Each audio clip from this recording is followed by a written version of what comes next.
বিএনপির কথা শুনবে, না হয় এখান থেকে ইউএনওগিরি ওসিগিরি ছেড়ে অন্য জায়গায় চলে যেতে হবে। তারা বিএনপির কোন নেতা কর্মীকে সাইড দিচ্ছে না।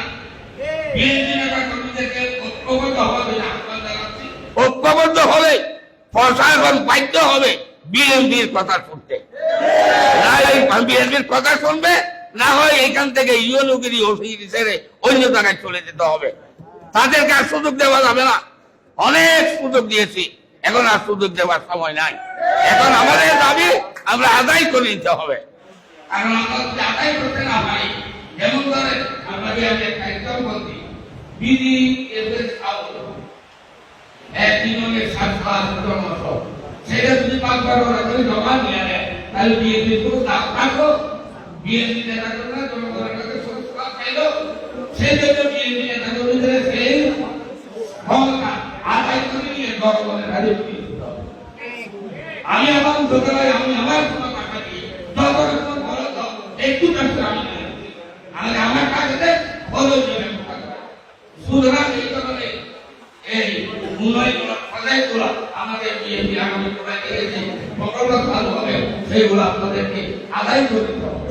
যদি আদায় করে দিতে না পারে, তাহলে গভর্নমেন্ট যদি এগুলো হস্তক্ষেপ করে নিয়ে নেয়, তাহলে আমরা মাঠে গিয়ে জনগণের কাছে আমরা সরকারের সম্মুখীন হব।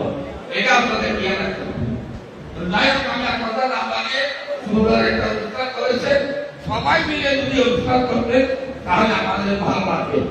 আমরা প্রক্রিয়ায় আল্লাহর রহমতে 95% আমরা ঐক্যবদ্ধ হয়ে গেছি। 5% আমাদের দিন সভা কিছু থাকবে, সভা থাকবে, সবার জন্য দান কথা হবে না, আরেকতে বাড়বে। তো সুতরাং আপনারাও 90-95% যেন ঐক্যবদ্ধ হয়ে বিএনপিকে শক্তিশালী করতে পারেন, সেই লক্ষ্য সামনে রেখে সবাইকে বিনয়ী হয়ে আমি বড় আমি ছোট এটা চিন্তা না করে সবাই একে অপরের ভাই, একে অপরের সহকর্মী আমরা বিএনপি পরিবার করতে পারি। RICL TMX, যুগের পর যুগ স্থাপনা থাকে মজবুত।